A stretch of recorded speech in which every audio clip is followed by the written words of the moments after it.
ang mga kwento ng pag-ibig, kwento ng buhay at kwento ng pag-asa dito sa Barangay Love Stories. Love Stories.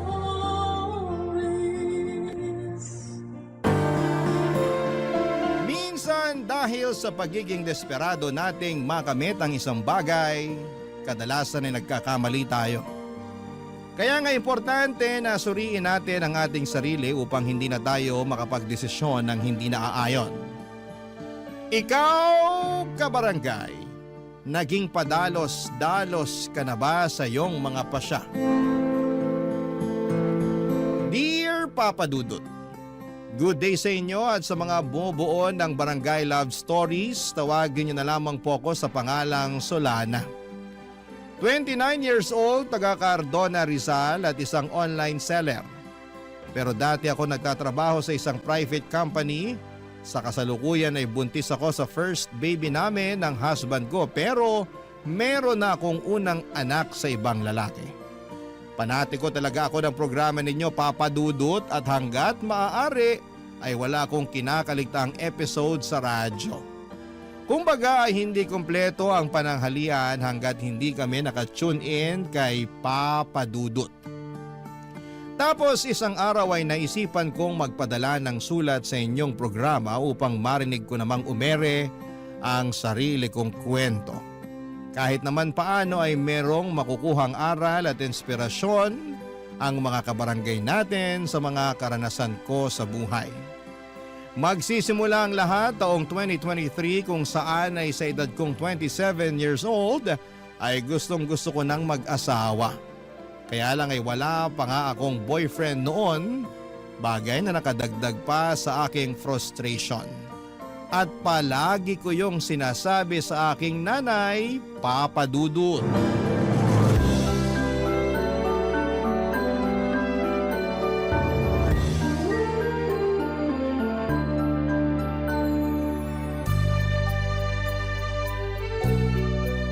Grabe na yun. Anong grabe? Yung classmate ko nung elementary at high school ay mag-aapat na yung anak. Tignan niyo yung post niya dito sa Facebook. Pinakita niya yung pregnancy test niyang positive. Ang dami nga nag-congrats sa kanya. Talaga? Tingin nga.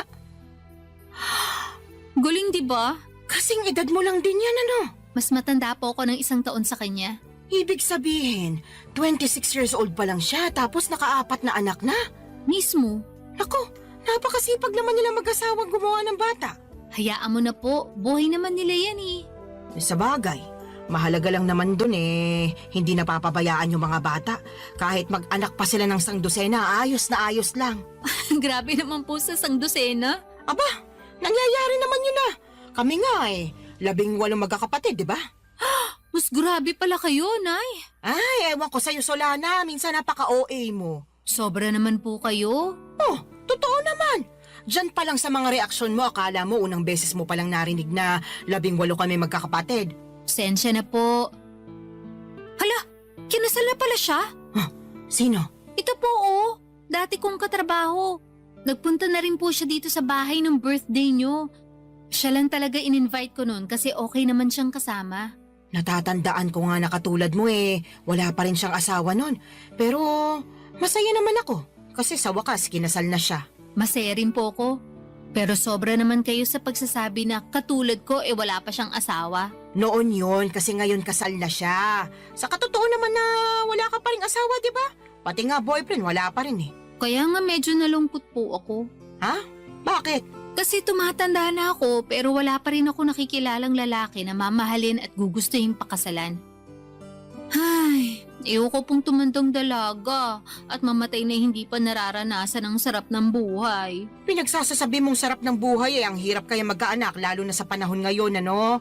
Napakamahal ng mga bilihin at serbisyo. Kung mahirap ka, dapat manahimik ka na lang sa isang tabi. Siyempre, pagsisikapan naman po namin na magiging asawa ko yung pamilya na bubuuin namin. Hindi namin ipaparanas sa magiging anak namin yung hindi magandang buhay. Sa bagay, di naman kita mahahadlangan kung ramdam mo na dyan sa mga buto-buto mo na gusto mo nang mag-asawa at bumuo ng sarili mong pamilya. Kahit na mahirap ang buhay, masarap pa rin na meron kang asawa at mga anak. Kaya, sige, humayok at maghanap ka na ng magiging boyfriend. Siguraduhin mo lang na yung mapipili mo yung lalaking responsable, marunong sa pamilya, mabait, may pangarap, hindi lang para sa sarili, kundi lalong-lalo na sa inyong magiging anak nyo, at higit sa lahat, hindi mapanakit. Nako, subukan ka lang niyang saktan. Lalatiguhin ko pati mata niya. Si nanay talaga. Wala pa nga eh. Sinasabi ko lang sa'yo yung gagawin ko kapag maling lalaking napili mo. Kaya ayusin mo paghahanap ng matinong mapapangasawa, ha? Boyfriend po muna. Wala pa nga akong boyfriend eh. Kala ko, diretso kasalan kasi atat na atat ka na dyan eh. Nay talaga. O bakit? Totoo naman sinasabi ko Sinabi ko bang hindi? Buti na yung nagkakaliwanagan. Masyado talaga kayo mapangasar. Para namang di mo ako kilala. Mapang-asar talaga ako at nasa iyo na lang kung maaasar ka. Pero seryoso nak, kung anong magpapasaya sa'yo, gawin mo. Marami-rami ka na rin sinakripisyo para sa pamilya natin. Panahon na para mapagtuunan mo naman ang pansin ng sarili mong buhay. Papa Dudut, masyado kasi akong naging tutok sa pagtulong sa pamilya namin simula mawala ang aming tatay. Bata pa kami noon at talagang ginapang kami ni nanay sa paghahanap buhay. At bilang panganay sa 3 magkakapatid ay sadya kong kinalimutan ang pagla-love life at ang aking sarili. Pero aminado akong gusto ko na talagang bumuo ng sariling pamilya that time at masaya naman ako kasi suportado ako ng aking nanay. In fact, siya pa ang kontodo push sa aking makipag-date o magpaligaw kaya ginawa ko ang mga payo niya. Bilang unang hakbang ay nag-install ako ng dating app sa aking cellphone. Nagpatulong pa nga ako sa best friend ko na pumili ng maganda at pinaka-the best kong picture na gagawin kong display profile. First time ko lamang kasing gumamit ng dating app at sa tanang buhay ko, isa pa lang ang nagiging boyfriend ko. Pero matagal na yon dahil nag-aaral pa lamang ako sa high school at sa pagkakatanda ko ay umabot lamang kami ng 1 buwan. Fast forward. Meron ako nakilala at nakamatch na lalaki sa naturang dating app na gamit ko ng mga panahon na yon. 2 linggo rin kaming nag-usap bago kami nag-decide na magkita na. At may nangyari na nga sa amin ang unang araw na yon. Kaso makalipas ang 1 buwan at kalahati bigla na lamang siyang naglaho na parang bula, Papa Dudut.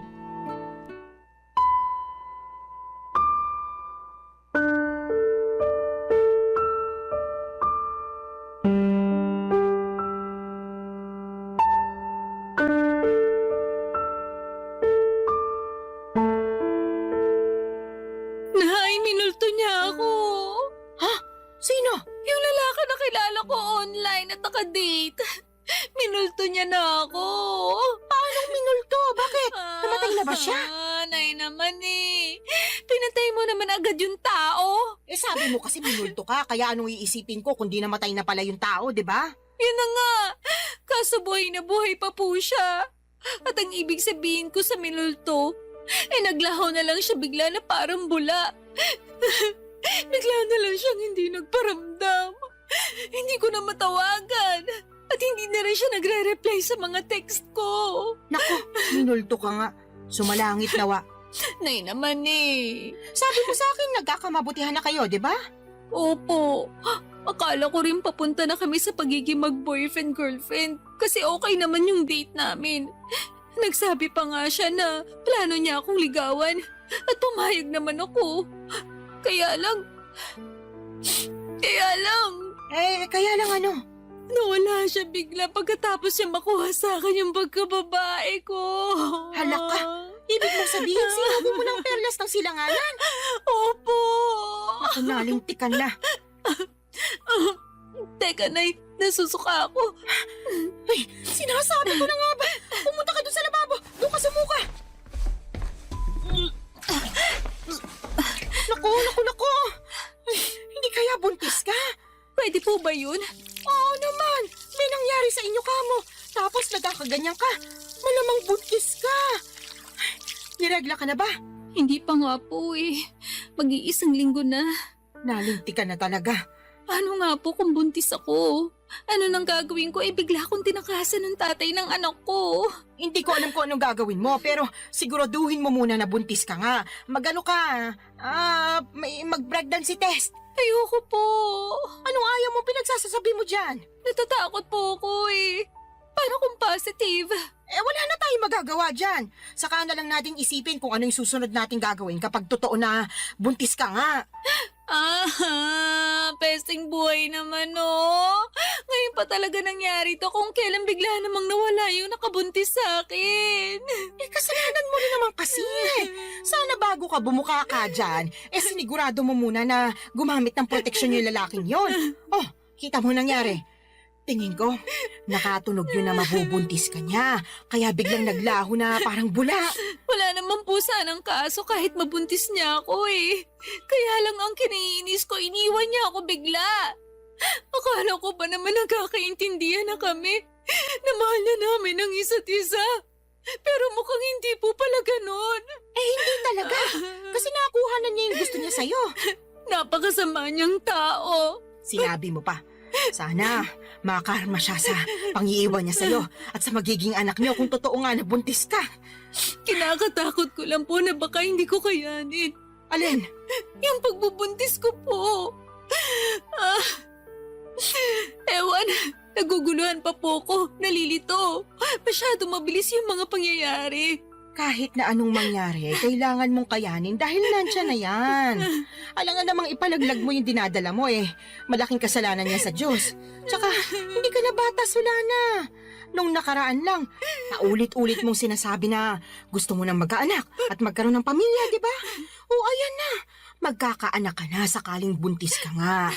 Kaya dapat kayanin mo. Huwag kang mag-alala. Nandito ang nanay. Akong bahala. Gagabayan kita. Papadudot ng sumunod na araw ay nakumpirma kong buntis nga ako. Buti na lang talaga ay nandyan ang nanay ko dahil kung wala siya malamang ay hindi ko na alam ang aking gagawin. Dahil sa biglang pagtakas ng lalaking nakabuntis sa akin ay natakot ako sa responsibilidad ng pagiging nanay sa baby na nasa sinapupunan ko ng mga panahong yon. Kaya nga malaki ang pasasalamat ko kay nanay dahil to the rescue siya. At kahit na extra challenge ang naging pagbubuntis ko ay sinanay ang katuwang ko, Papa Dudut. Unti-unti ay natutuhan kong mahalin ang baby na dinadala ko ng mga panahong yon. Inisip ko kasi na tama naman ang sinabi ni nanay. Walang kasalanan ang anak ko sa ginawa ng tatay niya. Sadyang meron lamang mga lalaki na hindi marunong magtaguyod ng pamilya. Nasa una lang magaling at duwag naman sa responsibilidad. Malas lamang ako kasi ganong klase ng lalaki ang natagpuan ko, Papa Dudut. Barangay Love Stories. Barangay Love Stories. Papa Dudut, makaraan ng 9 na buwan ay naipanganak ko ng malusog ang aking panganay. Nag-leave ako noon sa opisinang pinapasukan ko at noong matapos yun ay agad na rin akong nagbalik trabaho. Kailangan ko nang magdoble kayod upang matustusan ang pangangailangan ng anak ko. Alam ko na simula maging nanay ako ay dapat huli ko nang isipin ang aking sarili dahil laging unang-una ang kapakanan ng baby ko. Kaya lang ilang buwan pa lamang akong nagtatrabaho ulit ay nakaramdam na ako ng matinding kapaguran. At hindi yon yung klase ng pagod na nawawala kapag pinahinga mo, kundi naghahalo-halong pagod mentally and physically. Doon ko rin napagkumpara ang sitwasyon ko bilang single parent sa aking ibang katrabaho na merong healthy relationship sa kanilang mga asawa. Gusto ko lang naman ang katuwang sa buhay at mag-aalaga sa akin dahil matagal na panahon din ako ang nag-aalaga sa iba. Pati ba naman sa sarili kong anak ay ako pa ring mag-isa. Kaya nga binanggit ko yon sa nanay ko dahilan para sermonan niya ako ng todo-todo, Papa Dudut.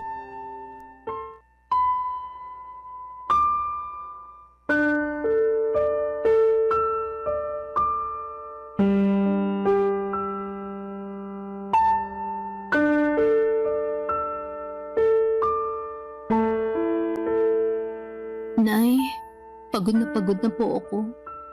Kapag nasa opisina ako, hindi ako makapag-concentrate. Lagi akong lutang at nakatulala. Kaya nga nasisita ako ng boss ko at isang beses natawagan na ng pansin. Pero anong magagawa ko? Gusto ko na lang umuwi nung time na yon at magmukmuk sa higaan. Kaso alam kong hindi ko naman yun magagawa dahil kailangan kong alagaan yung anak ko pagdating ko rito sa bahay. Medyo mahirap nga yung pinagdaraanan mo, anak. Pero wala ka naman magagawa kasi kailangan mo magtrabaho pa rin para sa anak mo. Yun na nga po Imbis na sana nagpapahinga na lang ako rito sa bahay natin. At ako na yung nag-aalaga sa baby ko, kailangan ko pang umalis para magtrabaho. Thankful po ako na inaalagaan niyo yung anak ko. Pero ewan ko ba? Ano ba kasing problema? Pagod ka nga lang ba talaga o ano? Sa tono mo kasi para kang nagsisisi na nagkaanak ka. Yung totoo? Oh, sabihin mo yung totoo. Tama po kayo. Nagsisisi po ako na nagka-baby ako. Sula na naman! Kung naiintindihan lang ng anak mo yung sinabi mo, malamang magtatampo yung bata. Sarili niyang ina, pinagsisisihan siyang sinilang sa mundo. Ano pong magagawa ko kung yun ang nararamdaman ko? Wala, di ba? Tsaka bago kayo magsalita ng ganyan, iintindihin niyo muna yung pinagdaraanan ko. Naiintindihan ko yung pinagdaraanan mo dahil nanay din ako. Partida, isa pa lang yung anak mo. Tapos kayo, 3 pa nga na inire ko. Pero ang kaibahan natin, kasama niyo po si tatay sa pag-aalaga at pagpapalaki sa amin bago siya inagaw sa atin ng kamatayan. Tapos ako simula nang pinagbuntis ko yung baby ko hanggang pinanganak, mag-isa lang ako. Ewan ko kung nasa ng lupalop ng impyerno na napunta yung tatay ng batang yan. Nakakagigil lang talaga pag naaalala ko. Huwag mo namang sisihin yung anak mo sa katarantaduhan at pagiging irresponsable ng tatay niya sa'yo. Sino pong sisisihin ko? Napapagod na po ako magtiis at magkunwari na ayos lang yung lahat.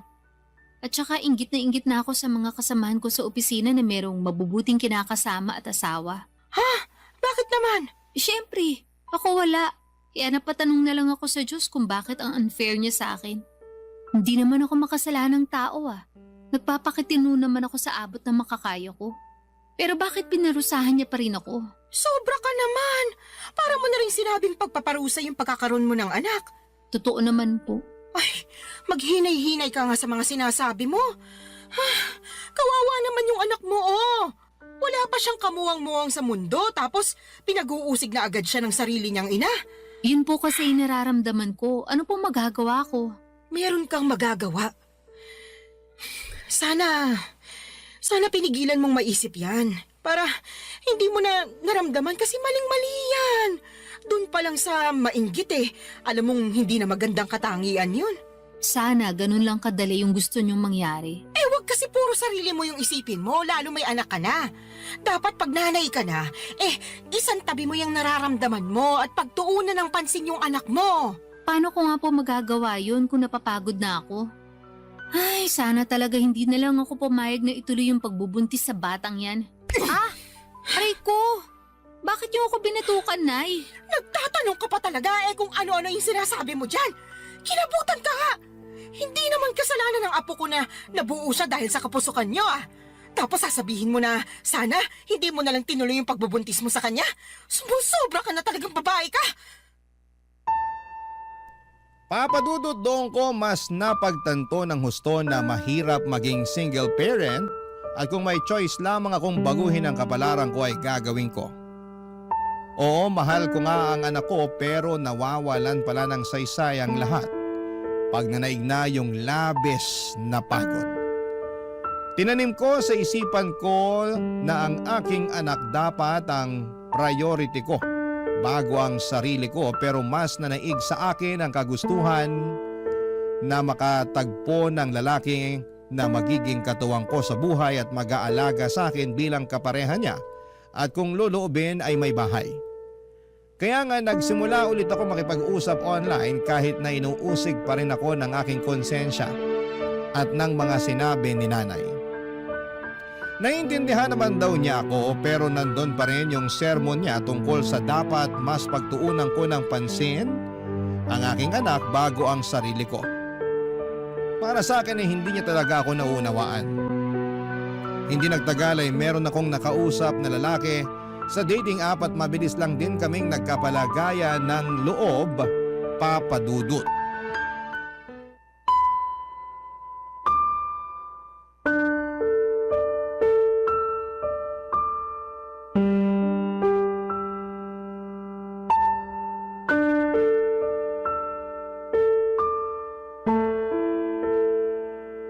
Anong sinabi mo, Solana? Pakiulit nga kasi parang nabingi yata ako. Nay naman eh. Ulitin mo kundi mababatukan kita. Sabi ko po, willing akong sumama sa lalaking nakakausap ko kung yayayain niya akong makipag-live-in sa kanya. Anong sinabi mo? Sasama ka sa lalaking yun eh. Paano yung anak mo? Sige nga. Yun nga po ang gusto kong pag-usapan natin. Kasi hindi ko masasama yung anak ko. Ni hindi ko pa nga sinasabi sa kanya na may anak na ako kasi, ewan, ayoko lang. Pakiramdam ko pag ginawa ko yun, baka mawalan siya ng gana sa akin. Kasi bihira lang naman yung lalaki na nagkakagusto at sumiseryoso sa mga single mom. Kahit na. Mahalaga pa ba yon? Opo, mahalaga yun kasi mahal ko na siya. Sa lagay, mas pipiliin mo pa yung lalaking yun kaysa sa sarili mong anak, Solana. Hindi ko naman po inaalis yung pagiging nanay ko sa anak ko. Gusto ko lang po magsimula ng panibagong buhay. Magsimula ng panibagong buhay na hindi kasama yung anak mo, ganun ba? Opo, Kanino mo naman iiwan yung apo ko, Aber? sa inyo po. Ay, anak ka naman ng teteng. Ayaw niyo po ba? Napakagaga mong babae ka. Ano ba namang pag-iisip meron ka? May pasabi-sabi ka pa na hindi mo inaalis pagiging nanay mo sa anak mo pero ipapaalaga mo sa akin. Kahit na mahal ko yung apo ko, ikaw pa rin na nanay niya yung dapat na mag-alaga sa kanya. Alam ko naman po yun. Pero hindi ko na po siya kayang alagaan. Ano bang pinagsasasabi mong babae ka? Paano di mo kayang alagaan eh? Hindi naman mahirap alagaan yung anak mo. Napakabait niyang bata, normal din siya. Walang karamdaman, kaya paano mo nasasabi yan? Tatapatin ko na po kayo, Nay. Ayoko na po sa anak ko na yan kasi bunga siya ng pagkakamali. Oo, wala siyang kasalanan. Pero hindi ko lang talaga siya mapigilang sisihin sa ginawa ng tatay niya sa akin nung araw. At kahit na anong gawin ko paulit-ulit lang na bumabalik yung pangiiwan sa akin ng lalaking yun sa tuwing nakikita ko yung anak namin. Kaya sabihin niya paano ako makakausad. Gusto ko nang kalimutan yung pangyayaring yun. At ito lang yung paraan na pwede kong gawin. Napakapangit ng paraan mo sa totoo lang. Pangit na po kung pangit, pero desperado na ako. Tsaka wag po kayo mag-alala, kasi susustentuhan ko pa rin naman yung anak ko. Magtatrabaho pa rin ako ng mabuti para sa kanya. Pwede ka namang magtrabaho ng mabuti nang hindi mo siya kinakailangang iwanan sa akin eh. Ewan ko ba naman sa'yo, nak? Bakit ganyan ka mag-isip? Awang-awa tuloy ako sa anak mo kasi nagkaroon siya ng nanay na katulad mo. Para sa kaalaman mo ha, hindi lang perang pambili ng pangangailangan niya yung dapat na binibigay mo sa anak mo. Kailangan din niya ng pagmamahal mula sa'yo. Pero hindi ko na nga po kayang ibigay yun sa anak ko. Kaya kayo na lang po yung magbigay nun sa kanya. Naniniwala naman po ako na marami kayo nun sa puso nyo. Yung sa akin kasi, ubus na para sa anak ko. At kung meron man pong natitira, konti na lang. Tapos para na lang yun sa sarili ko. Mahirap namang magbigay ng pagmamahal sa iba kung hindi ko uunahing mahalin yung sarili ko, hindi ba? Ibang klase mga katwiran mo, bulok at baluktot. Papa Dudut, parang kinurot ang aking puso sa iyak ni nanay dahil sa naisip kong iwanan ang anak ko sa kanya para makisama sa lalaking nakilala ko online. At kahit na sinusustentuhan ko pa rin naman ang bata ay hindi pa rin sapat yon. Pero kahit na anong gawin kong pagsaalang-alang sa sitwasyon ay nadaig pa rin ako ng aking damdamin. Mas nanaig ang kagustuhan kong sumama sa lalaking nakilala ko at magsimula ng panibagong buhay. Alam ko po na maraming magagalit sa akin na mga kabarangay natin dyan at may mga magsasabi na hindi ko naman talaga mahal ang anak ko. Mahal ko ang anak ko pero mas mahal ko ang aking sarili ng mga panahong yon. At kahit na pangit pakinggan, paano ko makapagbibigay ng pagmamahal sa iba kung hindi ko naman uunahing mahalin ang sarili ko kahit nakapalit noon ay ang pagtakas sa responsibilidad ng pagpapakananay sa aking panganay, Papa Dudut. Barangay Love Stories. Barangay Love Stories. Papa Dudut, hindi nagtagal ay sinagot ko na nga ang lalaking nanliligaw sa akin at makaraan lang ang isang buwan ay niyaya na niya akong makipag-live-in.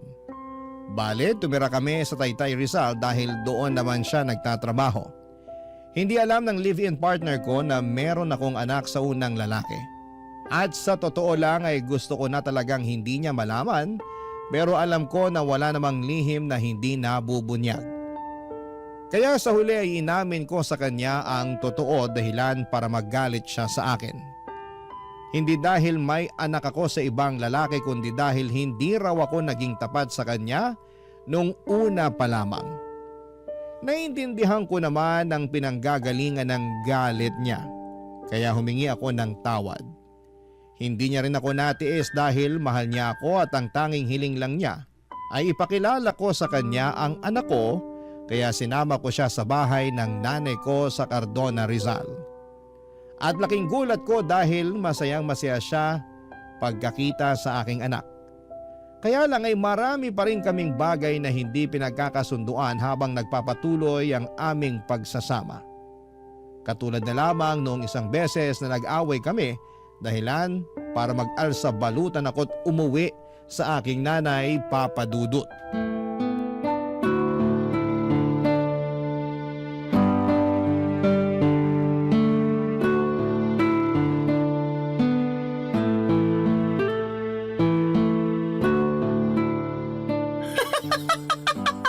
Ano nga ulit yung dahilan ng away niyo, anak? Sinabi ko na po, di ba? Paulit-ulit kayo eh. Hindi ko nang mapigilan. Bakit ba? Kaya sabihin mo na kasi ulit. Sige po, pero last na to ha. Feeling ko kasi inaasar nyo lang ako eh. Sige na, ano nga ulit yung rason? Bakit ka nag-alsa balutan paalis sa inuupahan niyo at umuwi ka rito sa atin? Nag-away po kasi kami nung kinakasama ko dahil binuksan ko yung delata na paborito pala niya tapos inulam ko. Dilata lang pala, tapos pinag-awayan nyo na. Grabe, hindi ako makapaniwala para kayong mga bata. Hindi ko naman po kasi Ay, sinasadya nung mabuksan yun.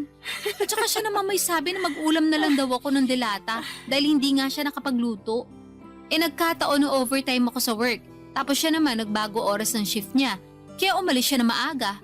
Syempre, bilang wala na ring lakas magluto pa, naisip ko nga magbukas na lang ng delata. Ano ba kasing delata yon? Sardinas ba? Corned beef po, yung medyo mamahalin na brand. Hindi mo ba alam na paborito niya yon? Alam ko po na paborito niya yun, pero hindi ko naman akalain na magagalit siya sa akin ng gusto dahil lang sa dilatang yun. As in, galit na galit siya. More on, tampo na para bang batang nagmamaktol yung lolo niyo. Akala mo kung sinong inapi. Ginising pa talaga ako para pagdabugan, matapos niya makitang nasa basurahan na yung delata na inulam ko kagabi. Nagkataon na isang piraso na lang yun, tapos plano niya raw ulamin pag uwi niya. Anong ginawa mo pagkatapos? Syempre, nagalit din ako kasi para siyang tanga. Kagigising ko lang nun tapos naalimpungatan pa ako sa sigaw niya. Tapos bubungaran niya ako ng sermon kesyo ganito ganyan. Aba, hindi rin po ako nagpatalo. Kaya sinagot ko siya para ipagtanggol yung sarili ko. Hanggang sa lumala na yung away namin at nakapagsalita na kami ng hindi maganda sa isa't isa. Hindi ko na po nagustuhan yung mga sinabi niya. Kaya nilayasan ko na siya.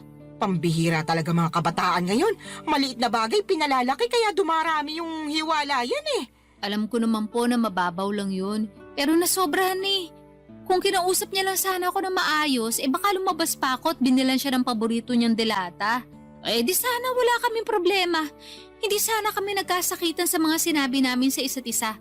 Kaya lang hindi ganun yung nangyari. At hindi ko kayang intindihin na ganun siya umasta porque paborito niya yung delatang kinain ko nang hindi sinasadya. Tama rin naman yung mga sinabi mo. Dilata lang naman yun. Kaya nga po. Tsaka sobrang sama lang talaga ng loob ko sa kanya. Sa dinami-rami ng tao na magsasalita sa akin ng ganun, siya pa talaga. Ayun, hindi na ako nakatiis kaya nilayasan ko na siya. Hindi talaga maiiwasan yung pagkakaroon ng hindi pagkakaintindihan sa relasyon. Pero sana, huwag niyong hayaan na sirain ito yung pagsasama ninyo. Tama rin na umalis ka doon para makapag-isip-isip kayo pareho. Magpalamig ka muna rito habang malayo kayo sa isa't isa. Pero huwag niyong patagalin yung away ninyo. Hindi yun maganda. Ewan ko na eh. Mahal ko naman po siya pero masakit talaga mga sinabi niya sa akin. Biruin nyo, sabihin ba naman ako matakaw kasi naubos ko rin yung dilata niya? Gutom na nga ako nun. Kahit naman ako na gutom, baka maubos ko rin yon. Yun na nga po. Medyo sumobra lang siguro yung reaksyon ng kinakasama mo para lang sa isang delata. Sa lagay, mas matimbang pa yung pagmamahal niya sa paborito niyang pagkain kaysa sa'yo na kinakasama niya. Tumpak ka dyan, Nay. Naku, pag pumunta yun dito, makakatikim talaga sa akin yun ng sermon. Salamat po. Ay, hindi lang pala siya kundi kayong dalawa. Bakit naman po ako nasali dyan? Syempre, pareho kayo nasa relasyon At gusto ko lang ipaintindi sa inyo na hindi na kayo bata para pag-awayan yung ganong klase ng mababaw na bagay. Ay, umayos kayo, kundi pag-uuntugin ko na talaga kayo. Papa Dudut, alam ko naman na mababaw lang ang dahilan ng pag-aaway naming yon. At pwede namang maayos kaagad kung may isa sa amin na magpapakumbaba. Pero pareho na kaming kinain ng matinding emosyon. Noong araw ding yon ay pinuntahan ako at sinundo ng kinakasama ko sa Cardona at nakipagbati sa akin. Humingi rin siya ng sorry kay nanay dahil naabala pa namin siya. Pero ayos lang naman sa nanay ko, sa halip ay pinayuhan niya kami na pag-usapan ng mga bagay-bagay at huwag na huwag agad paiirali ng galit. Kaya nga ginawa namin ang lahat para ayusin ang pakikipagkomunikasyon sa isa't isa para hindi na maulit ang mga nangyari. At masasabi ko na mabuti ang resulta noon sa pagsasama namin. Meron pa rin namang mga misunderstanding pero mas alam na namin kung paano yon ayusin. Saka pansin ko na sobrang mahal din talaga ng kinakasama ko ang aking anak sa ibang lalaki. At nakikita ko yon sa tuwing bumibisita kami sa bahay ni nanay. Kaya nga nagustuhan na rin siya ng nanay ko para sa akin bilang kinakasama. Pero nitong March 2025 lang ay may sinabi ako sa nanay ko na labis niyang kinabigla, Papa Dudut.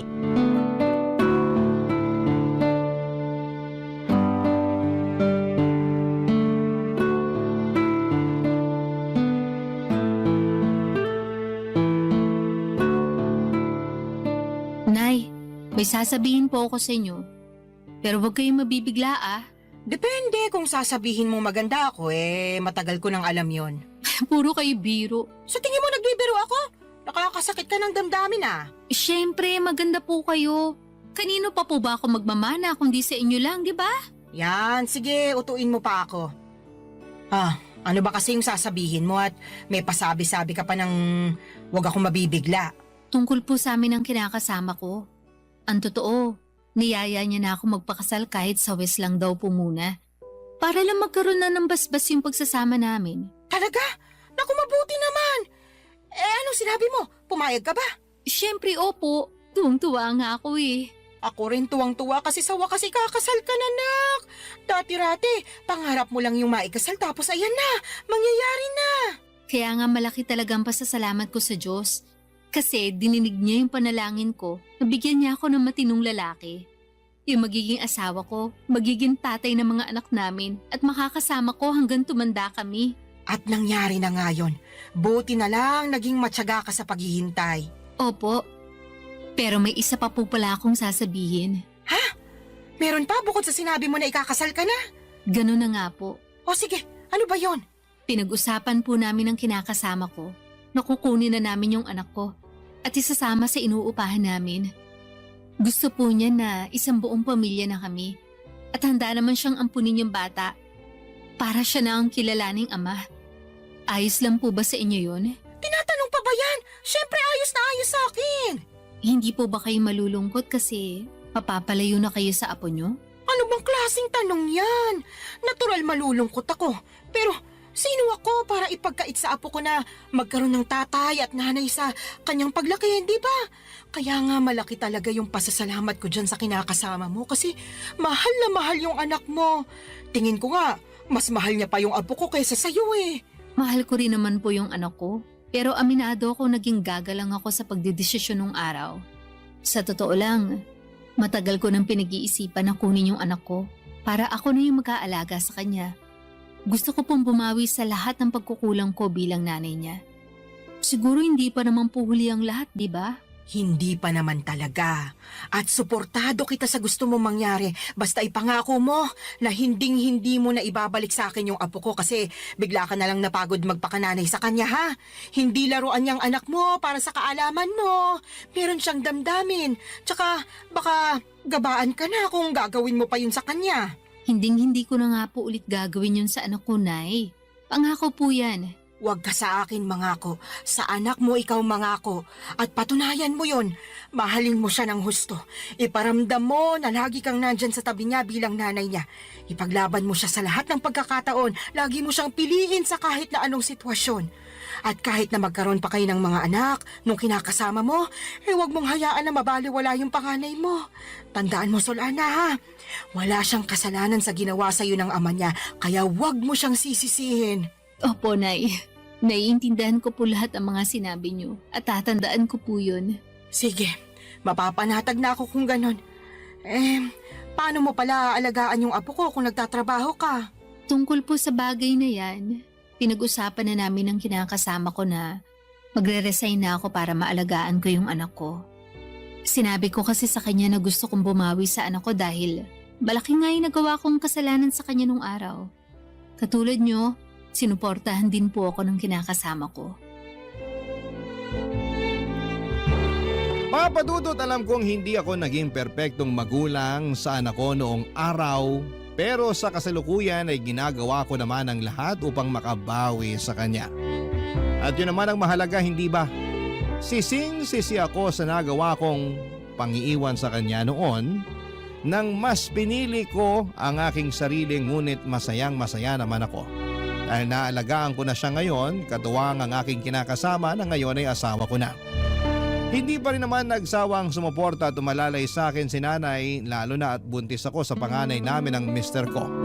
Alam ko na mas magiging challenging ang pag-aalaga ng dalawang maliit na bata, kaya sinabi ni nanay na pupuntahan niya ako sa inuupahan namin para alalayan pagkapanganak ko. Doon pa lang ay naiyak na ako at nag-uumapaw ang saya ng puso ko. Mas lalo ko na-appreciate ang aking nanay sa totoo lang. At alam ko na marami pa akong matututuhan sa kanya mula sa mga karanasan niya kung paano maging mabuting ina. Maraming salamat po, Papa Dudut, sakaling mapili po ninyong i-ere ang istorya ng buhay ko. Sana po'y kinapulutan po ito ng aral at inspirasyon ng mga kabarangay natin. God bless sa inyong programa sa Barangay Love Stories. Patuloy kayong magbigay ng aliw sa ating mga kabarangay. Ang inyong forever kapuso at kabarangay, Solana. Nakakaantig naman talaga ang ating kwento. Ikaw ba, kabarangay? Nakarelate ka ba sa story natin ngayon? Kwentuhan naman tayo dito sa comment section. Ang mga kwento ng pag-ibig, kwento ng buhay at kwento ng pag-asa dito sa Barangay Love Stories. Love Stories. Ang pag-ibig na wagas ay hindi sumusuko sa pagsubok. Hindi ito nakabase sa yaman o karangyaan, kundi sa tunay na damdaming handang magsakripisyo kahit anong unos pa ang dumaan. Ikaw, kabarangay, sa panahon ng hirap at ginhawa, kaya mo rin bang ipaglaban ang ganitong klase ng pag-ibig? Dear Papa Dudut, magandang araw sa inyo, Papa Dudut. Ako po si Ermilio, pero tawagin niyo na lamang po ako sa palayaw kong Melo. 45 years old na ako at 15 taon na sa serbisyo bilang isang gwardiya sa isang bangko dito sa Pampanga. Sa loob ng 15 years na yon ay paulit-ulit na ang naging gawi ko sa araw-araw. Palaging bahay trabaho at tuwing day off naman ay nakikipag-inuman ako minsan sa mga kumpare ko. Panggabi ako sa trabaho at dahil ako ang bantay sa bangko tuwing sarado ito ay wala akong ibang ginawa buong magdamag kundi ang manood lang ng pelikula online habang hinihintay ang pagsapit ng umaga. Halos maubos ko na nga ang lahat ng mga action movie na available online. Kapag naman hindi ko trip ang manood ay nakikinig ako sa mga kwento ninyo para hindi ako antukin, Papa Dudut. Pagdating ng karelyebo ko ay dumadaan ako sa karinderya para kumain at saka magpahinga sa bahay. Papa Dudut, hindi lang ako ang mag-isang nagpupuyat para magtrabaho. Kasama ko rin sa pagbabantay sa bangko na pinagtatrabahuhan ko ay isang mag-asawa na nagtitinda ng balot at sigarilyo. Sa harap kasi ng bangko ay isang bus terminal at ang mga pasahero doon ang suki ng mag-asawang Susana at Socorro. Kada alas 8 ng gabi ay pumupwesto na sila sa tapat ng bangko para magtinda ng balot, tubig at sigarilyo. Maaga rin kasing nagsasarado ang mga sari-sari store sa lugar na yon. Kaya naman sila ang takbuhan ng mga pasaherong nag-i-stop over sa lugar. Naging malapit ang puso ko sa dalawang matanda dahil gabi-gabi ko na silang nakakasama sa pagbabanat ng buto. Tandang-tanda ko pa nga noong unang araw ko sa trabaho, taong 2010, sinaway ko sila noong nakita ko silang nag-aayos ng pwesto nila isang gabi, Papa Dudut.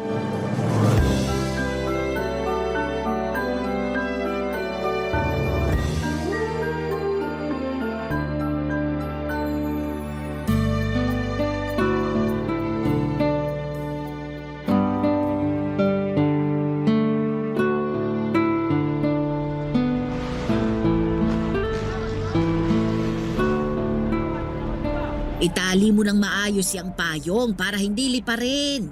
Paano liliparin? Wala namang hangin. Kini-question mo pa ako, itali mo na nga lang. Hindi natin hawak ang panahon. Baka mamaya biglang lumakas ang hangin. Ito na, itatali ko na. Mawalang galang na po, Nay, Tay. Bawal po kayong magtinda rito. Pag-aari po ng bangko tong lugar eh. Hindi po kayo pwedeng pumesto rito. Ay anak, matagal na kaming nagtitinda rito. Dito talaga yung pwesto namin. 10 taon na kaming pumapwesto rito, sir. Alam yan nung security. Ako na po yung bagong gwardya. Wala na po yung dati. Wala na si Rudy? Bakit? Anong nangyari sa kanya? Lumipat po siya ng agency.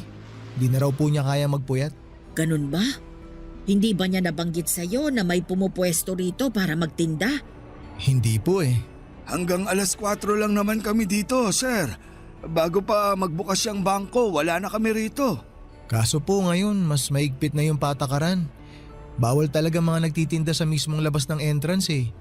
Baka mamaya may dumating mula sa head office. Ako po yung mapagalitan. Wala naman sigurong dadalaw sa inyo ng ganitong oras.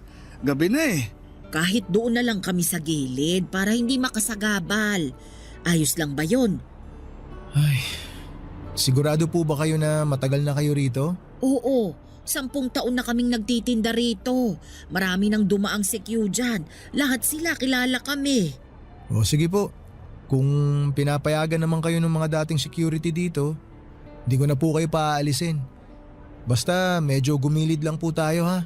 May CCTV po kasi. Mahirap na, baka mapagalitan ako. Kasi simula ko pa lang po dito sa trabaho. Ay naku, salamat ha. Socorro, ilipat mo na yung mesa sa gilid. Buhatin mo na muna yung lagayan ng balot. Ay, wag nyo na pong ilipat. Diyan na po muna kayo ngayong gabi pero bukas po, doon na kayo sa gilid, ha? Tsaka iwasan po nating magkalat. Bawal din po ang maingay. Opo, sir. Wala pong problema sa kalat. Nagwawalis kami bago kami umuwi. Wala ring maingay dito. Sige po. Salamat. Ano nga palang pangalan mo anak? Ermelio po. Pero Melo na lang po ang itawag nyo sa akin. Salamat Melo. Wala pong anuman. Kayo po, ano pong mga pangalan nyo?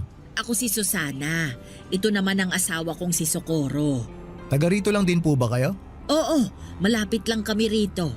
Diyan lang kami sa may bukana, yung papasok dyan. Ganun po ba? Ilang taon na po kayo? 60 na ako. Ako naman +5. Bale 65 po. Oo, mas matanda ako sa kanya ng 5 taon. Bakit naman po hanggang ngayon nagtatrabaho pa kayo? Hindi po ba dapat nagpapahinga na lang kayo sa bahay nyo? Naku, kung hindi kami magtitinda, saan kami pupulot ng pangkain? Kailangan namin kumita para may pambili kami ng ulam.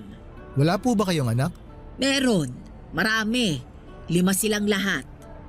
Nasan po sila? Bakit hindi po sila magbanat ng buto? May kanya-kanya na silang pamilya eh. Kami na lang nitong asawa ko yung magkasama sa bahay. Ganun po ba? Di wala na kayong kasama sa bahay niyan. Wala na. Kami na lang 2 ni Socorro ang magkasama. Sabi ko nga sa kanya, tumira na lang kami dun sa bahay ng bunso namin eh. Kaso ayaw ng asawa ko. Bakit naman po? Magiging pabigat pa ba kami sa bunso namin? Wag na. Kaya naman namin ang sarili namin eh. Nasa 60 na kami pero malakas pa naman kami. Mabuti naman po kung ganun pero dapat sa edad nyo pong yan. Yung natitirang lakas nyo, ini-enjoy nyo na lang po eh. Parang yung nanay ko po, hindi ko na siya pinagtatrabaho ngayon. Maswerte yung nanay mo, sir. Kasi may mabait siyang anak. Kami. Naku, itong si Socorro. Sisiraan pa ang mga anak namin. Wala tayong magagawa kung maging mga anak natin naghihirap. Pero kahit na, ilang taon natin silang inalagaan tapos iiwan lang nila tayong… Ay nako, katulad ng sinabi ko, wala na tayong magagawa pa. Desisyon nila yon. Relax lang po kayo. Huwag po kayong mag-aaway. Ganito talaga kami magsagutan pero hindi kami nag-aaway. Siya, sige po. Maiwan ko na po kayo dyan para hindi ko na po kayo maabala. Kung may kailangan po kayo, doon lang po ako nakapwesto. Doon po banda sa sulok. Salamat anak. Salamat, sir. Huwag niyo na po akong tawaging sir. Melo na lang po. Maliit na matanda si Nanay Susana, maikli ang buhok nito na medyo nakukuba na. Tuwing nakikita ko siya ay parang lagi siyang galit pero kapag kinausap mo na siya ay sobrang palatawa siya at madaldal. Ang asawa naman itong si Tatay Socorro ay payat at maliit din katulad ni Nanay pero malakas pa rin siya. Lalo na sa mga pagbubuhat ng mga inilalako nila. Mas mahihain si Tatay Socorro kesa kay Nanay Susana pero mas naging close ko si Tatay dahil pareho kaming mahilig manood ng action movies. Naawa ko sa sitwasyon ng mag-asawa. Kaya naman hinayaan ko na lamang silang pumwesto sa harapan ng bangko. Total ay gabi naman na at sarado na ito. Nung una ay taga-masid lamang ako sa dalawa, si Tatay Socorro ang unang nagbabantay sa pwesto nila. Mula alas 8 ng gabi hanggang alas 12 ng madaling araw ay nakaupo siya sa lumang plastic chair at binabantayan ang tinda nilang balut, tubig at sigarilyo. Samantala ay natutulog naman sa likuran nito si Nanay Susana. Nakapwesto siya sa bisikletang may sidecar na siyang gamit-gamit nila sa pagbibitbit ng kanilang lamesa at malaking payong para hindi sila mahamugan. Pagsabit naman ng hating gabi ay papalitan ni Nanay Susana si Tatay Socorro sa pagbabantay para makapagpahinga ang asawa niya. Siya ang nagbabantay hanggang sa alas 4 ng umaga. Siya na rin ang nagwawalis ng mga kalat at nagliligpit ng mga gamit nila. Sa kanya gigisingin ang asawa niya para makauwi na sila at makapagpahinga. Hindi nagtagal ay naging malapit din ako sa mag-asawa sa mga sumunod na buwan na pagsama-sama namin sa iisang lugar. Tuwing inaantok ako ay nakikipagkwentuhan ako sa kanila at doon ko nalaman ang love story nila, Papa Dudut.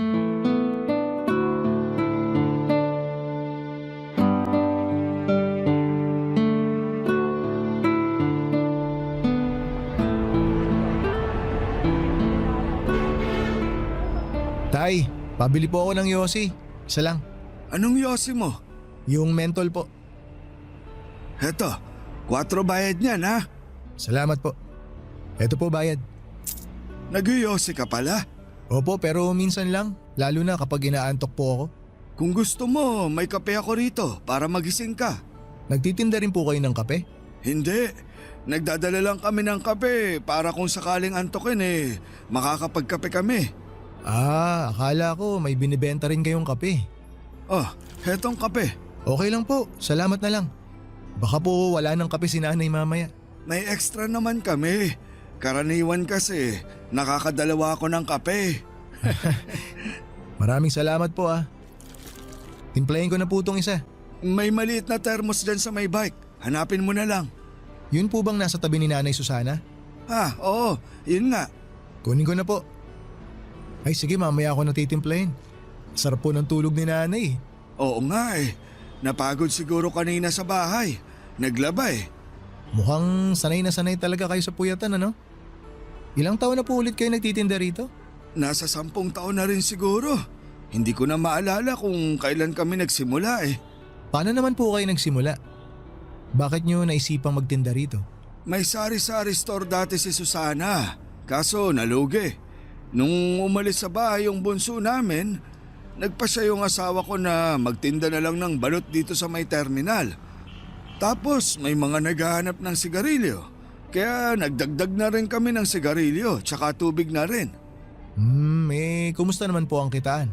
Sakto lang para sa aming dalawa. Kahit papaano, kumikita naman kami ng sapat para may pambili ng bigas. Minsan, kung matumal ang benta, kumakain kami ng kangkong na tanim ng asawa ko. Marami yung tanim sa bahay eh. Meron siyang talong, sili, kamatis. Kung ano yung mga gulay na nasa bahay kubo na kanta, meron siya. Para po mas tipid, no? Ako nga gusto ko rin magtanim para may mapagkukunan ng ulam kapag kinapos.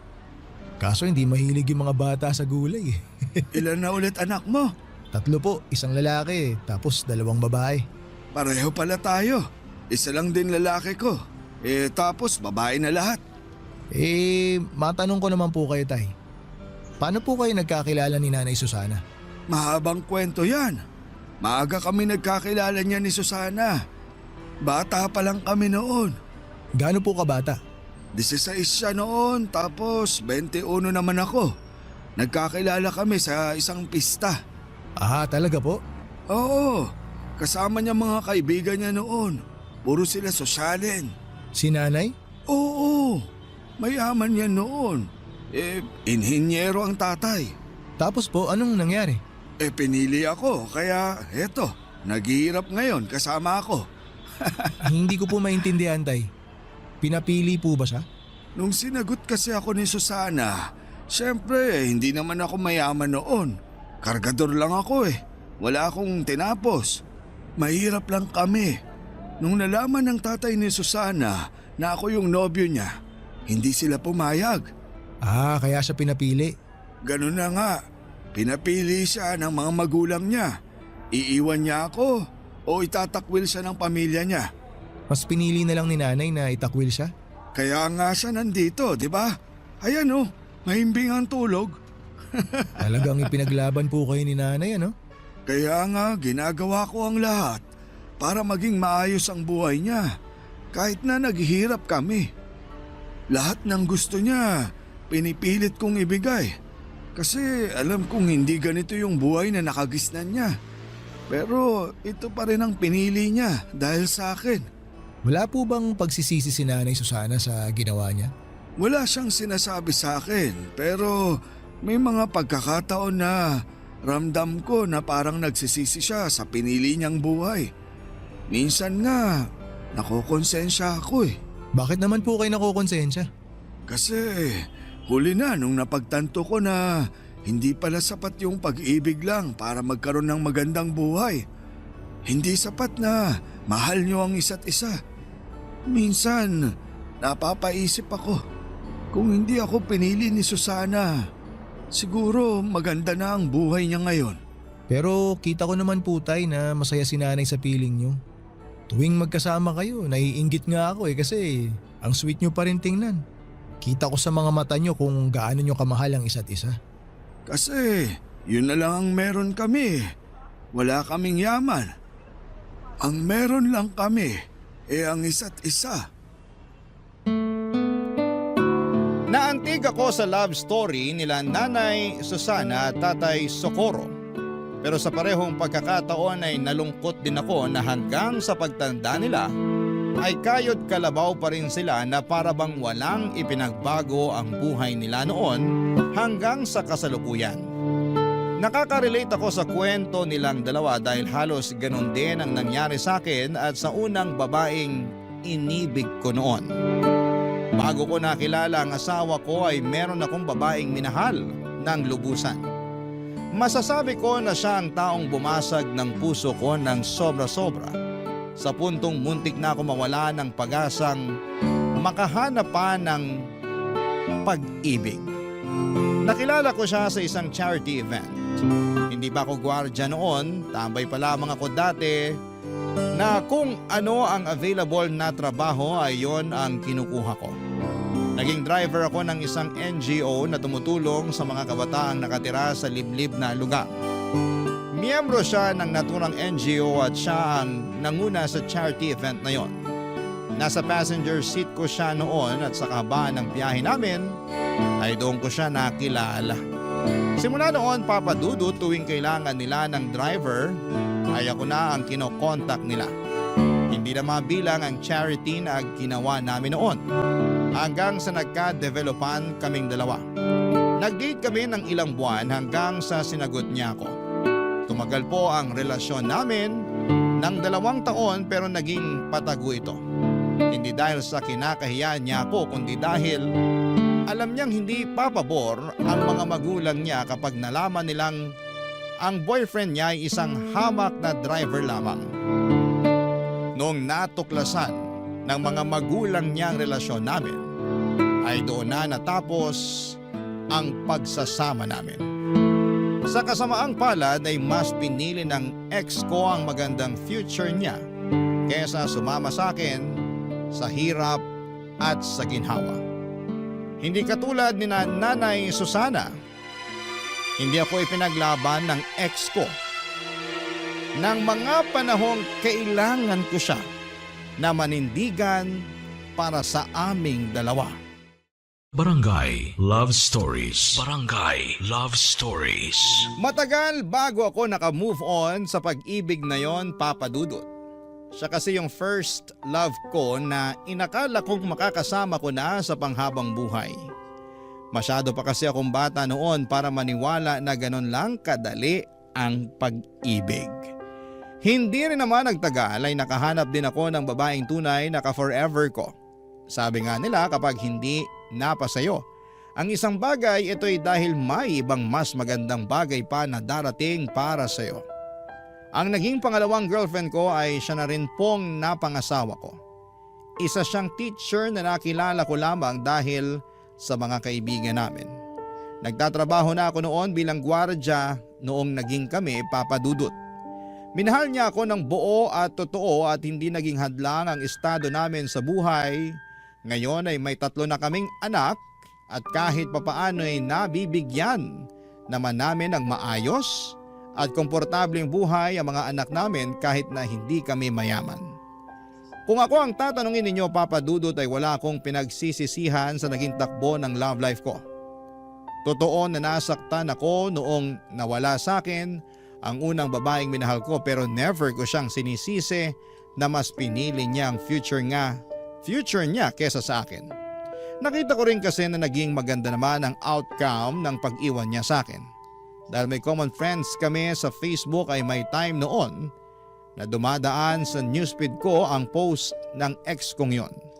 Kasal na siya at nakapangasawa ng isang politiko. May 2 na silang anak at masaya na sila sa buhay nila katulad ko na masaya na rin ako sa sarili kong buhay. Kaya po natutuwa ako sa kwento ni Nanay Susana at Tatay Socorro dahil pinaglaban talaga nila ang pagmamahala nila. Isang gabi habang tulog si Tatay ay isang bagay ang tinanong ko kay Nanay Susana, Papa Dudut.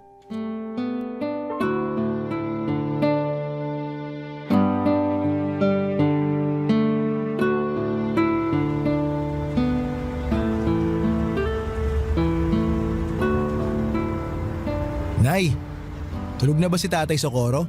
Naku, tulog na. Bakit? Sayang. Nakalimutan ko na pinabaunan pala ako ng misis ko ng pagkain. May dala po akong spaghetti dito tsaka Shanghai na pang midnight snack sana natin. Ako na lang ang kakain. Tutal siya naman ang umubos ng hapunan ko kanina. Tirahan na lang po natin siya para may makain sa mamaya pagising. Mabuti pa nga. Ayaw kasi niya nang naiistorbo kapag tulog siya. Ah, talaga po ba? Oo, Siya yung tipo na biruin mo na kapag lasing. Wag lang kapag naistorbo sa tulog. O sige po, tayo na lang po ang magsalo nitong baon ko. Bakit?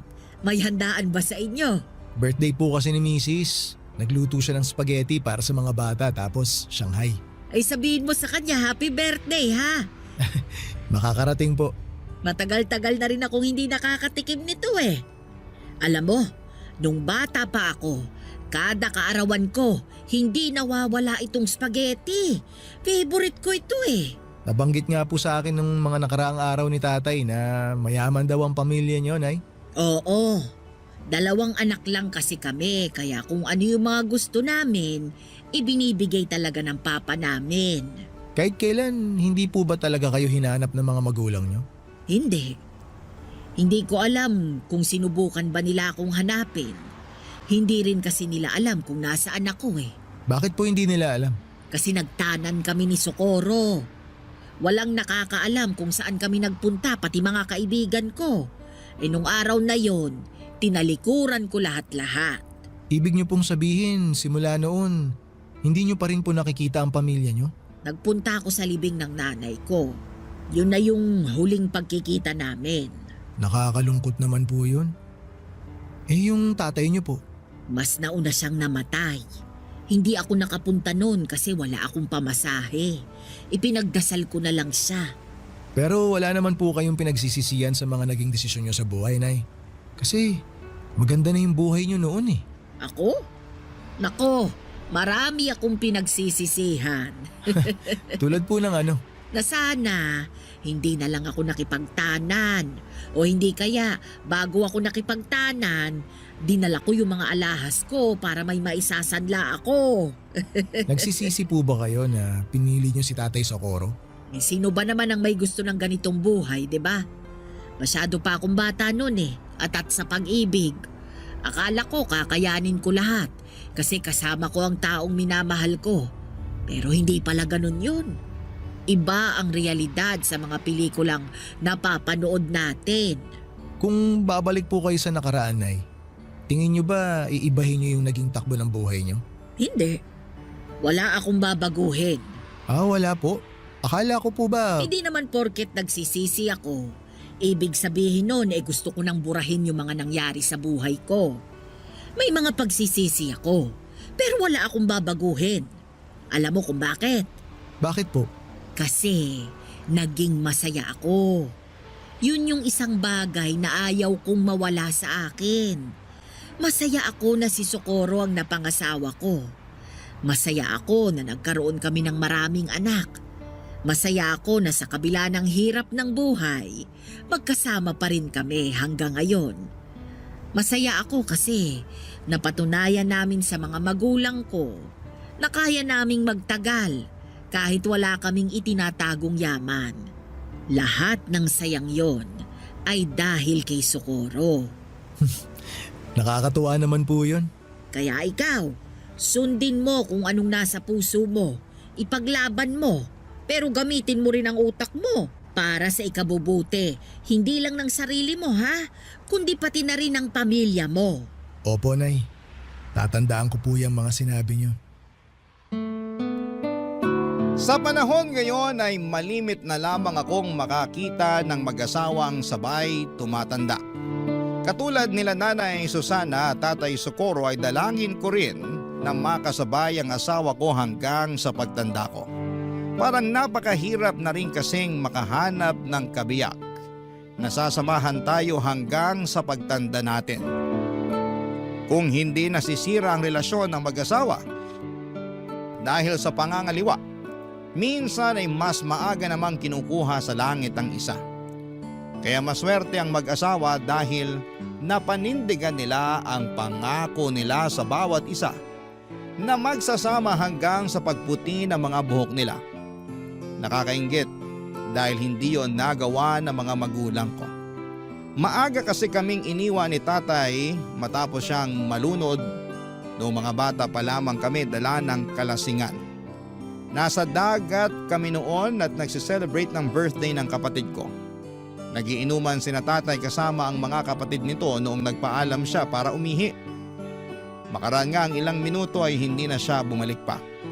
Nung hinanap namin siya ay nakita siya ng tiyuhin ko na nakadapa sa buhanginan. Ang ulo nito ay nakalubog sa mababang parte ng dagat. Tuwing nakikita ko sina Nanay Susana at Tatay Socorro ay parang natutunaw ang puso ko sa saya. Sila kasi yung klase ng pag-ibig na pinapangarap ng marami. Pag-ibig na nagsimula noong mga bata sila at napanindigan nila hanggang sa tumanda na sila. Sila yung pag-ibig na hindi naranasan ng mga magulang ko at pag-ibig na gusto ko ring maranasan balang araw. Pero sa kabila ng saya na nararamdaman ko para sa pagsasama nilang dalawa, hindi ko rin maiwasang maawa sa kasalukuyang estado nila. Sa edad nilang yon, dapat ay nagpapahinga na lamang sila. Hindi na rin kasi maganda sa kalusugan nila ang nagpupuyat para lamang kumita. Nang minsang tanungin ko kung nasaan na ang mga anak nila ay mas lalong nakaramdam ng awa ako para sa mag-asawa.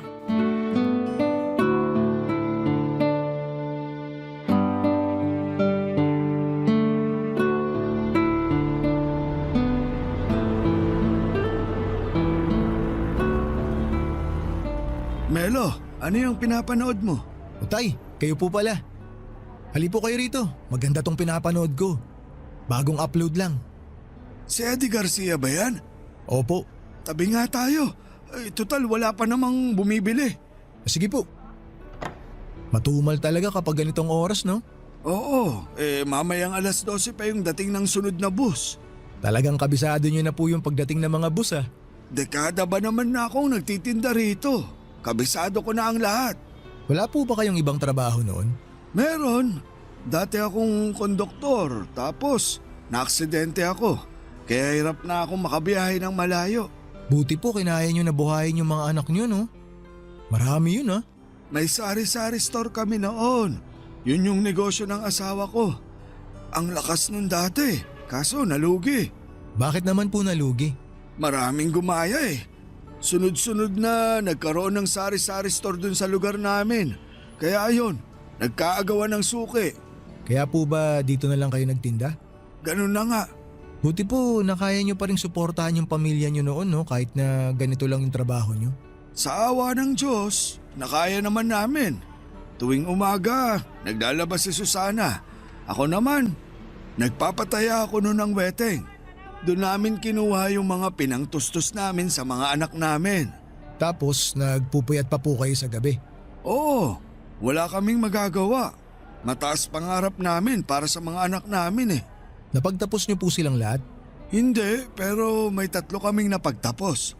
Yung panganay, pangalawa, tsaka yung bunso. Nasa na po sila ngayon? Bakit parang bigla na lang nila kayong iniwan? Yung panganay, nurse sa abroad. Dinala siya doon ng asawa niya. Kaso parang nakalimot na eh. Maganda na kasi buhay nila doon. Yung pangalawa naman, namatay sa aksidente sa motor. 24 lang siya noon. Yung pangatlo, nagtana naman. Nagmana sa amin. Yung dalawa po, tay, nasaan? Yung pangapat, may sarili ng pamilya.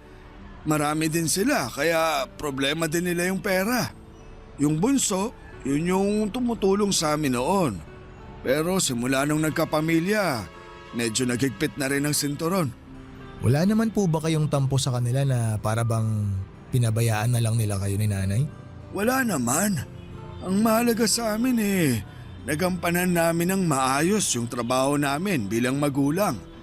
Ayaw din naman namin ni Susana na humingi ng tulong sa mga anak niya kasi alam niya na may mga kanya-kanya na rin silang buhay. Kahit hirap na yun, ayaw niyang maging pabigat sa ibang tao. Nakakalungkot naman po yun. Kung ganun ginawa sa akin ng mga anak ko, malulungkot ako. Mantakin niyo, tay, ha? Pinalaki ko sila ng maayos tapos bigla na lang nila akong iiwan kapag nakatayo na sila sa sarili nilang mga paa. Yun naman talaga yung trabaho natin bilang magulang eh. Yung tulungan sila. Hindi nila obligasyon na ibalik yung mga sakripisyo natin sa kanila. Kahit na. Para sa akin, lumalabas na wala silang utang na loob kapag ganun.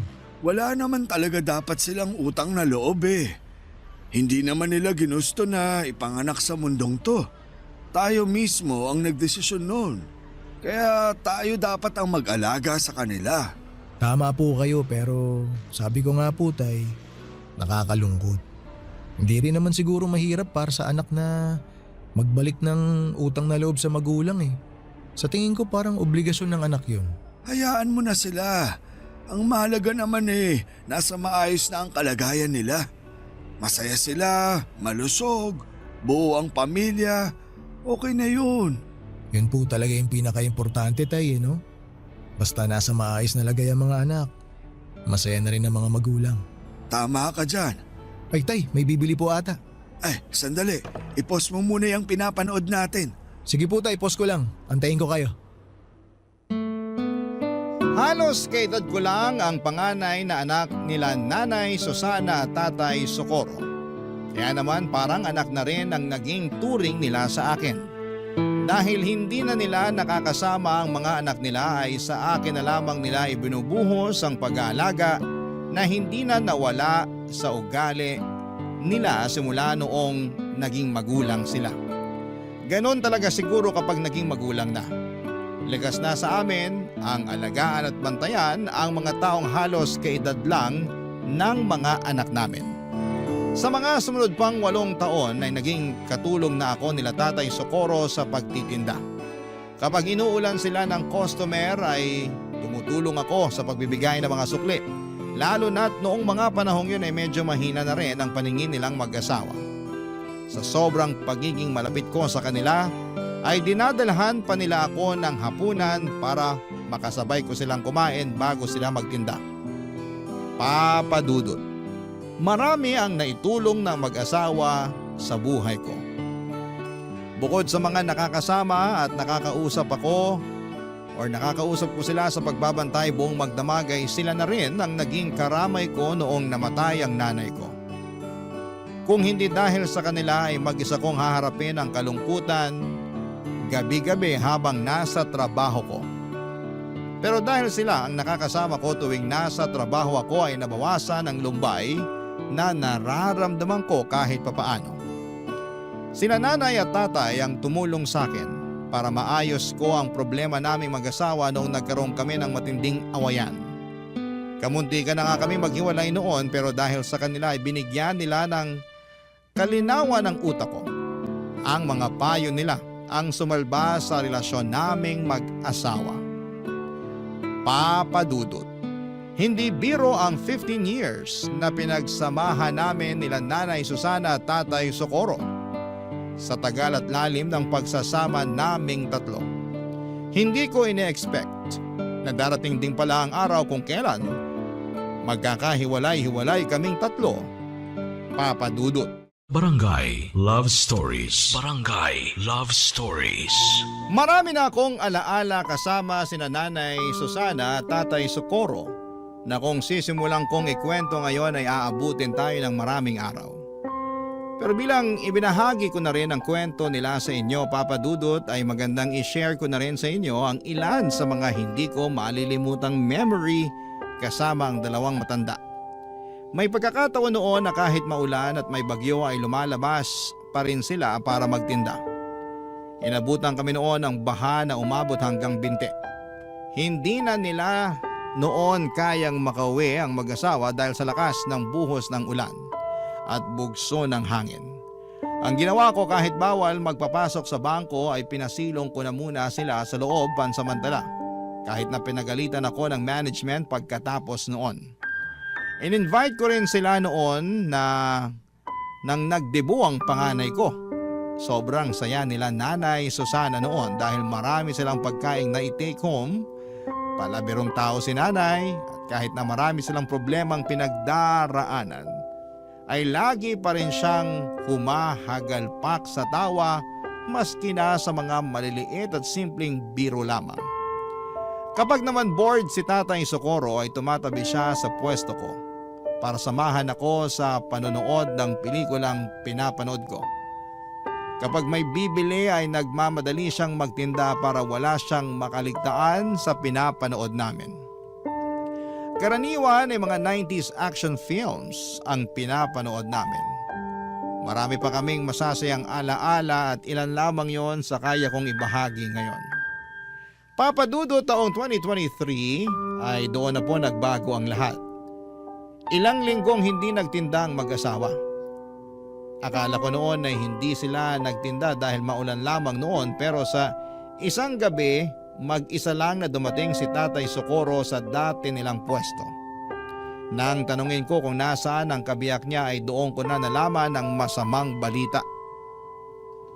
Isang balita na nagpaluha sa akin.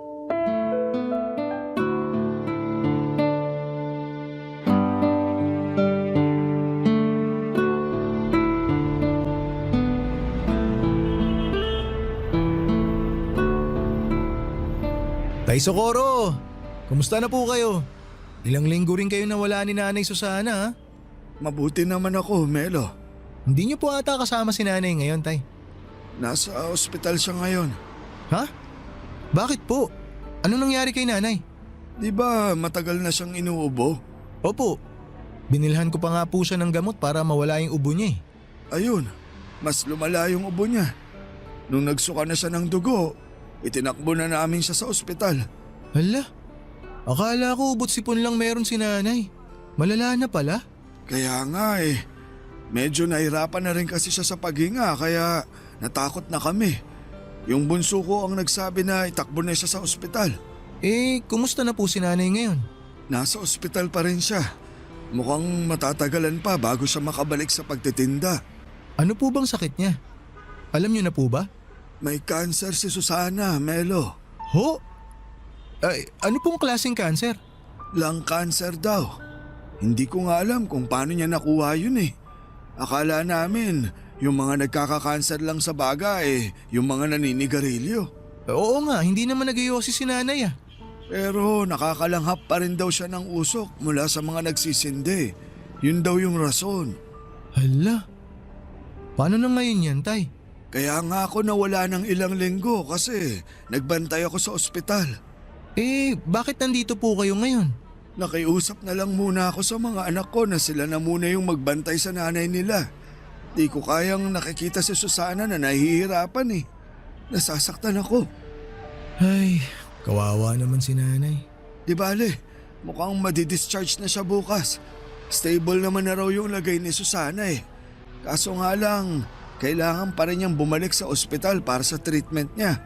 Yun ang mahirap, Tay, yung treatment. Sobrang tapang na mga gamot para sa cancer eh. Sana kayanin ni Nanay. May kaibigan din kasi ako na nagka-breast cancer. Nakwento niya sa akin kung gaano kahirap magpa-chemotherapy. Pinapatay daw nun yung cancer cells sa katawan eh, pero para na rin daw siyang pinapatay tuwing nagpapakimo siya. Sobrang lala daw ng side effects eh. Yun na nga yung ikinakatakot ko eh. Nabanggit din niya ng doktor sa amin. Pero ang assessment nila, malakas pa naman raw si Susana. Kaya kakayanin pa rin daw naman niya yung side effects na sinasabi mo. Pero sinabi rin niya sa amin na hindi raw matatanggal ng chemo yung sakit niya. Mapapahaba lang daw nito yung buhay niya. Ay, bakit naman daw po? Hindi ko alam. Siguro dahil sa edad niya. Sabi ng anak ko, baka raw hindi kayanin ni Susana yung mga gamot. Pero kahit ganon, gusto nilang ilaban yung buhay ng nanay nila. Kahit pala papano, nag-aalala rin sila sa nanay nila. Nakakatuwa naman. Sabi ko naman sa'yo, hindi man namin laging nakikita ang mga anak namin. Alam kong handa silang tulungan kami kapag nangailangan kami. At least mapapanatag na ako na hindi kayo nag-iisa. Nandyan pa rin yung mga anak nyo. Eh, kumusta po ngayon ang kalagayan ni Nanay Susana? Ayun, medyo mahina pa rin ang katawan. Ewan ko nga eh. Simula nung tinurukan nila ng kung ano-anong gamot, mas lalo siyang nanghina eh. Hayaan niyo po, Tay. Ipapanalangin ko po na gumaling agad si Nanay. Salamat, Melo. Yun na lang talaga ang kaya nating gawin ngayon. Ipagpasa Diyos ko na lang ang lahat. Huwag po kayong mag-alala. Fighter si Nanay eh. Alam ko nalalabanan niya yung sakit niya. Sana nga. Hindi pa ako handang mawala siya eh. Tulungan ko na po kayo sa pag-aayos dyan. Salamat. Ilagay muna natin tong payong ha. Sige po. Kailanman ay hindi ko nakita si Nanay Susana na nagsindi ng sigarilyo. Hindi siya nagbibisyo pero dahil gabi-gabi siyang nakakalanghap ng usok mula sa mga parokyano nila, ay nadali ang baga ni Nanay. Doon lang nila nalaman na kahit na hindi pala naninigarilyo ang isang tao ay pwede pa rin itong tamaan ng komplikasyon sa baga na dulot ng usok nito.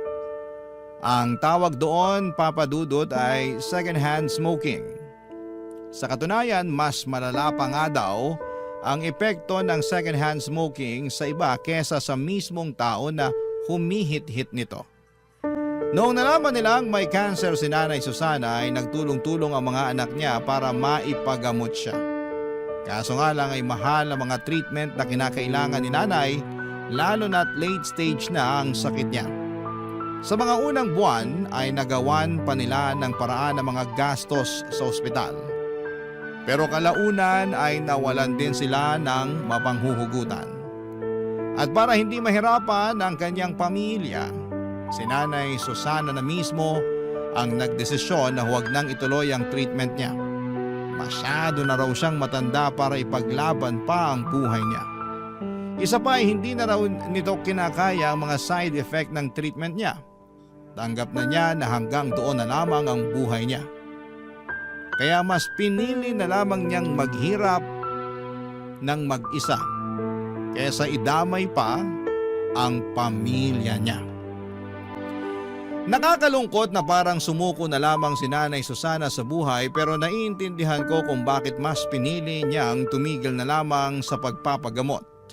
Mahirap kasing lumaban kung ikaw mismo ay walang pera para ipaglaban ang sarili mong buhay. Gusto ko mang makatulong noon ay wala naman akong ekstrang pera na maipapahiram sa mag-asawa dahil maging ako ay sapat lang ang kinikita para sa sarili kong pamilya. Tanging panalangin na lamang noon ang naitulong ko para kay Nanay Susana.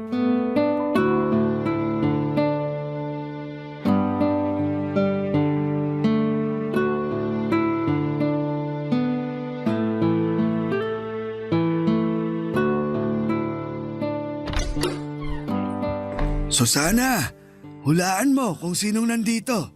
Sino? Ako po to, Nay. Si Melo. Ay, ikaw ba yan, Melo? Anong ginagawa mo't naparito ka? Wala naman po. Gusto ko lang po kayong makita ulit. Namiss ko kayo eh. Matagal na kayong hindi nagpapakita sa pwesto. Kailan po kayo babalik? Nako, mukhang malabo nang mangyari yan. Bakit naman ho? Eh di wala nang kasama si Tatay Socorro niyan magtinda ng balut. Kaya niya na yan, matanda na siya. Anong kaya? Ikaw yung hinahanap-hanap lagi ng mga parokyano natin. Opo, ang dami po naghahanap sa inyo, Nay.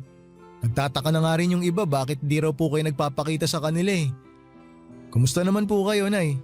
Eto, mukhang mamamatay na. Nay, wag naman po kayo magbiro ng ganyan. Si Susana talaga, kung ano-anong pinagsasasabi. Ay bakit? Totoo naman na. Tingnan niyo nga ako. Mukha pa bang kaya kong bumalik sa dati? Oo naman po. Makakabalik po kayo sa dati. Magtiwala lang po kayo. Makikita nyo, mabilis kayo makaka-recover. Nako, hindi na ako umaasa dyan. Bakit naman, Nay? Tumigil na ako sa pagpapagamot. Inaantay ko na lang na malagutan ako ng hininga. Si Nanay talaga oh. Abay, totoo. Nakikita mo ba ang itsura ko? Ang payat-payat ko na. Hirap na nga akong makatayo ng mag-isa eh. Medyo sumeksi nga po kayo eh. Pero alam ko naman po na makakabalik pa rin kayo sa dati. Tiwalang-tiwala po ako sa pag-aalaga sa inyo ni Tatay Socorro eh. Hindi ba, Tay? Oo naman. Wala eh. Gusto ko mang mabuhay pa ng matagal. Diyos na mismo ang nagpasya. Hindi mo naman alam kung yan talaga ang gusto ng Diyos eh. Bakit mo siya pinapangunahan? Hanggang ngayon ba, Socorro? Hindi mo pa rin matanggap na mamamatay na ako? Hindi. Kailanman, hindi ko tatanggapin na mamamatay ka na. Mas mabuti pang ako na lang yung mamatay kaysa ikaw. Tignan mo to, ang drama. Nako, bakit po ba patay ang pinag-uusapan natin? Wala pong mamamatay kahit isa sa inyo kasi matagal pa po tayong magkakasama. Melo, matanda na ako. Hindi ko nakakayanin pang labanan tong sakit kong to. Yung mga mas bata nga sa akin nadadali pa eh. Partida nagpapagamot pa ang mga yon. Paano na lang ako na matanda na nga, tumigil pa sa pagpapagamot. Ang bilis nyo naman pong sumuko, Nay. Habang humihinga, wag po kayong mawalan ng pag-asa. Tanggap ko na malapit na kaming magkita ni kamatayan. At saka kahit ngayon pa kami magharap, hindi ako natatakot. Hindi po kayo natatakot na mamatay, Nay? Hindi. Tingin ko, nagawa ko naman na lahat ng kailangan kong gawin sa buhay eh. Masaya ako sa naging takbo ng buhay ko. Kaya handa na ako. Ang totoo niyan, hindi takot yung nararamdaman ko ngayon eh. Alam mo kung ano? Ano po? Lungkot. Nalulungkot lang ako kasi iiwan ko na yung asawa at mga anak ko. Hindi ko na makikitang lumaki yung mga apo ko. Hindi ko na matutupad yung pangako ko kay Socorro na magsasama kami sa hirap at ginhawa. Matagal mo na akong sinamahan sa hirap. Hindi mo na kailangang isipin yun. Melo, may hihilingin lang sana akong pabor sa'yo. Sige po, Nay. Ano po ba yun? Ikaw nang bahala sa asawa ko ha. Bantayan mo siya. Siguraduhin mong nakakakain siya sa tamang oras. Wag po kayong mag-alala. Ako na pong bahala kay tatay. Parang sira talaga tong si Susana eh. Bakit mo ko ibinibilin sa iba? Alam niyo po, Nay, ang lungkot ng pinag-uusapan natin. Pwede po bang ibahin natin yung pinag-uusapan? Yung masaya po sana para good vibes naman. Oo nga naman. Hindi pumunta si Melo dito para mag-iyakan tayo. Papadudot mabilis na humina ang katawan ni Nanay Susana sa mga sumunod na buwan hanggang sa isang araw ay nabalitaan ko na lamang na pumanaw na siya. Para ako nawalan ulit ng ina sa pangalawang pagkakataon. 4 na buwan lang ang itinagal ni Nanay bago siya binawian ng buhay. Ang dating masayang mag-asawa na gabi-gabi nagtitinda ng sigarilyo at balot ay mag-isa na lamang. Noong natapos ang shift ko sa unang araw ng burol ni Nanay Susana ay sa kanila ako dumiretso para magbigay ng respeto. Kitang-kita ko sa mga mata ni Tatay Socorro ang labis na kalungkutan sa pagkawala ng kanyang asawa. Ang dating tahimik na si Tatay ay mas naging tahimik pa. Pagkatapos ng libing ay unti-unting bumalik sa dating gawi si Tatay Socorro.